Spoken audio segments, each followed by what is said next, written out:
નમસ્કાર દર્શક મિત્રો, વેલકમ ગુજરાત ન્યૂઝમાં આપનું હાર્દિક સ્વાગત છે।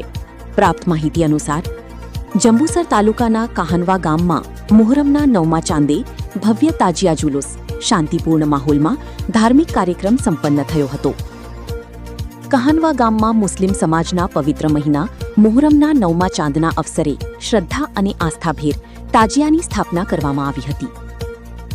આ પ્રસંગે ગામમાં ભવ્ય તાજિયા જુલુસનું આયોજન કરવામાં આવ્યું હતું, જેમાં કાહનવા ગામના શરીફભાઈ સભ્ય નરસંગભાઈ, જરીફભાઈ, જયેશભાઈ તેમજ મુસ્લિમ આગેવાનો અને મોટી સંખ્યામાં મુસ્લિમ સમાજના લોકો તેમજ ગ્રામજનોએ ઉત્સાહભેર ભાગ લીધો હતો।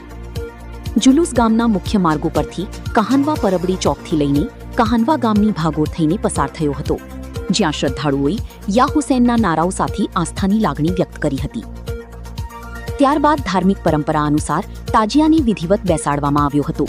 સમગ્ર કાર્યક્રમ દરમિયાન ભક્તિમય વાતાવરણ છવાયેલું રહ્યું હતું અને મુહર્રમ નિમિત્તે વિવિધ ધાર્મિક કાર્યક્રમોનું પણ આયોજન કરવામાં આવ્યું હતું। કાયદો અને વ્યવસ્થા જાળવાઈ રહી તે માટે વેડજ પોલીસ સ્ટેશનના પીઆઈ એમજી ડોડિયા સાહેબ અને તેમના પોલીસ સ્ટાફ દ્વારા ચુસ્ત બંદોબસ્ત ગોઠવવામાં આવ્યો હતો। પોલીસની દેખરેખ હેઠળ સમગ્ર કાર્યક્રમ શાંતિપૂર્ણ રીતે સંપન્ન થયો હતો। કાહનવા ગામમાં યોજાયેલા આ ધાર્મિક કાર્યક્રમથી ભાઈચારા, એકતા અને સામાજિક સૌહાર્દનો સુંદર સંદેશ પ્રસરી રહ્યો હતો। Editor and bureau chief Jagdish Chauhan,